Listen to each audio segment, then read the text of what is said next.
കുറേ ആയി വിചാരിക്കുന്നു ഒരു ഡേ ഇൻ മൈ ലൈഫ് ചെയ്യാന്ന്. ഒറ്റക്കാവുമ്പോൾ അങ്ങനെ നീണ്ടു പോകും, എനിക്ക് ചെയ്യാൻ പറ്റില്ല എന്നല്ല.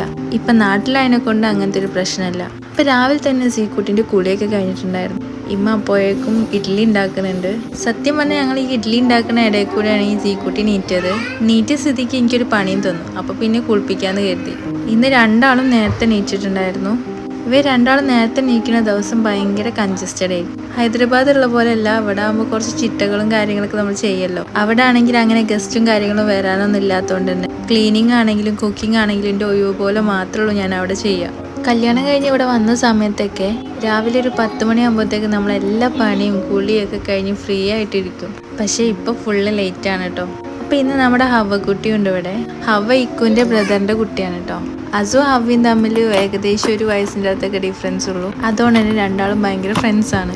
അങ്ങനെ ഇരിക്കെ ഇതിൻ്റെ ഇടയിൽ കൂടെ ഞങ്ങൾക്കൊരു പാർസൽ വന്നു. ഇത് ഞാൻ അസുവിൻ്റെ ബർത്ത്ഡേക്ക് വേണ്ടിയിട്ട് ഓർഡർ ചെയ്ത സംഭവമാണ്. ആൾ ഈ പ്രാവശ്യം റിമോട്ട് കാർ മതി പറഞ്ഞുകൊണ്ട് തന്നെ അതന്നെ വാങ്ങി. ഞങ്ങൾ കുറച്ച് വലിയ എന്തെങ്കിലും ഗിഫ്റ്റ് കൊടുക്കണമെന്ന് കരുതിയിരുന്നു. പക്ഷേ അതിൻ്റെ ഇടയിലല്ല ഇങ്ങനെയൊക്കെ സംഭവിച്ചത്. അപ്പോൾ നമ്മൾ ഫിനാൻഷ്യലി കുറച്ച് ടൈറ്റാണ്. അതിൻ്റെ ഒപ്പം എനിക്കൊരു ഹെയർ സെറും വന്നിട്ടുണ്ടായിരുന്നു കേട്ടോ. ഇത് ഞാൻ ഹെയർ ലോസ് കൂടിയ സമയത്തൊന്ന് വാങ്ങിയ സംഭവമാണ്. ആരും പ്രൊമോഷനായിട്ടൊന്നും കരുതണ്ട. ഇത് കണ്ടിട്ട് നല്ലതാ കരുതിയിട്ട് ഓടിപ്പോയി വാങ്ങാൻ നിൽക്കണ്ട. ഞാൻ ഫസ്റ്റ് ടൈമാണ് ഈ സാധനം യൂസ് ചെയ്യണത്. എന്താ അവസ്ഥ എന്നൊക്കെ യൂസ് ചെയ്താലേ അറിയുള്ളൂ. ബെറ്റർ ആണെങ്കിൽ ഞാൻ പറയണ്ട കേട്ടോ. ഹൈദരാബാദിൽ ഈ ഹെയർ സെറും മസ്റ്റാണ്. അവിടുത്തെ ഡ്രൈ ആയിട്ടുള്ള ക്ലൈമറ്റിനും ഹാർഡ് വാട്ടറിനൊക്കെ ഇങ്ങനത്തെ ഒരു സെറം അത്യാവശ്യമാണ്. മുടിയൊക്കെ ഭയങ്കര സ്റ്റിക്കി ആയിരിക്കും അവിടുന്ന്. അപ്പം നമ്മുടെ സീക്കുട്ടിൻ്റെ കുളിയൊക്കെ കഴിഞ്ഞൊന്ന് സുന്ദരനാക്കട്ടെ. ഈ മുടി വരണമെന്ന് ഈ ചങ്ങായി സമ്മതിക്കുന്നില്ല. അവൻ്റെ ഫേവറേറ്റ് ടോയാണ് ഈ ചീർപ്പ് കേട്ടോ. ചീർപ്പ്, റിമോട്ടിൻ്റെ ട്രൈപോഡ്, ഇതൊക്കെയാണ് അവൻ്റെ ഫേവറേറ്റ് ടോയ്സ്. അങ്ങനെ ഞാൻ ഫൈനലി മുടിയൊക്കെ ഒന്ന് വാർന്ന് സുന്ദരനാക്കിയിരിക്കണം. ഈ ഫ്ലൈങ് കിസ് ഞാൻ ചോദിച്ചു വാങ്ങിയാട്ടോ. അപ്പോൾ ഒരാളെ പരിപാടികളൊക്കെ കഴിഞ്ഞു.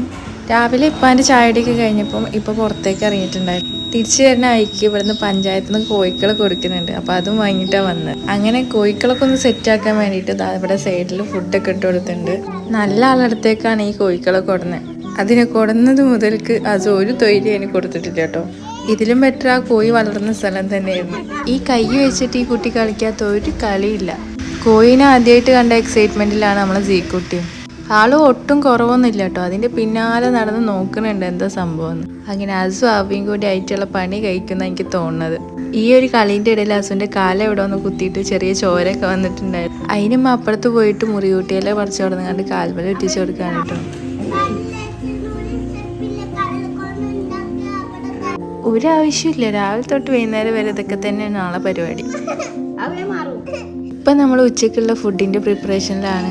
അതിൻ്റെ ഇടയിൽ ഇവിടെ ഒരു ആശാ വർക്കർ വന്നിട്ടുണ്ടായിരുന്നു 3 ആൾക്കും പോളിയോ കൊടുക്കാൻ വേണ്ടിയിട്ട്. അങ്ങനെ വിരലിലൊരു മാർക്ക് കിട്ടിയപ്പം കാണിക്കുന്ന പൊലിവാണിത്. അപ്പം നമ്മൾ ഉച്ചക്കത്തെ ഫുഡൊക്കെ സെറ്റ് ആയിട്ടുണ്ട്. ഇനിയുള്ള പണി ആദ്യം വരെ 3 ആളെ ഒന്ന് ഫീഡ് ചെയ്യാന്നുള്ളത്. നല്ല മീൻ പൊരിച്ചതും സാമ്പാറും പയറുപ്പേരിയായിരുന്നു കേട്ടോ.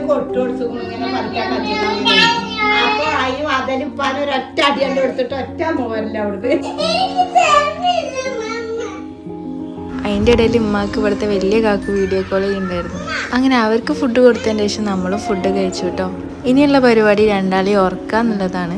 ഈ പ്രതിഭാസം എന്നുള്ളതൊന്നല്ല കേട്ടോ, വല്ലപ്പോഴുള്ളൂ ഇങ്ങനെ കിട്ടുക. അങ്ങനെ അവരെ ഓർക്കി കുറച്ചു നേരം കിടന്ന് നീച്ചപ്പോഴത്തേക്കും ഇമ്മതാ ഇവിടെ പഴം പൊരിക്കുന്നുണ്ട്. അപ്പോൾ ഇന്നത്തെ ഈവനിങ് സ്നാക്ക് ഇമ്മാൻ്റെ പഴംപൊരിയും പാൽച്ചായായിരുന്നു. പാൽച്ചായ എനിക്കിഷ്ടമല്ല കേട്ടോ. ഞാൻ കട്ടനിൽ നിന്നുണ്ടാക്കി കുടിച്ചിട്ടുണ്ടായിരുന്നു. പക്ഷെ ഇക്കുൻ്റെ ഇവിടെ എല്ലാവരും ചായ ലവേഴ്സാണ്. അയ്യോ, ഇക്കുൻ്റെ ഫാമിലി പരിചയപ്പെടുത്തിയില്ലല്ലോ. ഇക്കുൻ്റെ ഫാമിലി വലിയ ഫാമിലിയാണ്. 3 താത്തമാരും 2 കാക്കുമാരും ഒരു അനിയനുമാണ് ഇക്കുനുള്ളത്.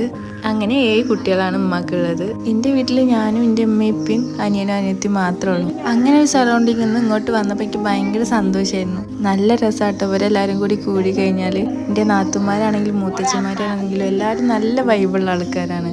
പക്ഷെ ഇപ്പം എല്ലാവരും മിസ് ചെയ്യുന്നുണ്ട്. കാരണം ഇവിടെ ആരും ഇപ്പോൾ നാട്ടിലില്ല. എല്ലാവരും പുറത്തും ഗൾഫിലൊക്കെ ആയിട്ടാണ്. ആ ഒരു സിറ്റുവേഷൻ ഇപ്പം നന്നായിട്ട് മിസ് ചെയ്യുന്നുണ്ട്.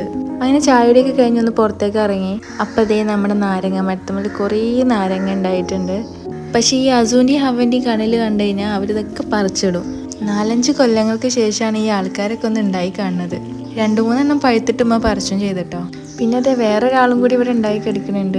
ഈ കുമ്പളങ്ങ നല്ല വലുപ്പം വെക്കും കേട്ടോ. എന്നിട്ട് അത് കഷ്ണം മുറിച്ച് എല്ലാവർക്കും ഉമ്മ ഡിവൈഡ് ചെയ്യും. അങ്ങനെ എല്ലാം കഴിഞ്ഞപ്പോഴത്തേക്കും മഗ്‌രിബായി. അപ്പം മഗ്‌രിബൊക്കെ നിസ്കരിച്ചു. ഇന്ന് നമുക്ക് അസുവിനെ കാണിക്കാൻ കേട്ടോ. അപ്പം അങ്ങോട്ട് പോവാണ്. അപ്പം ഈ ചെറിയ വീഡിയോ ഞാൻ ഇവിടെ വൈൻഡപ്പ് ചെയ്യാണ്.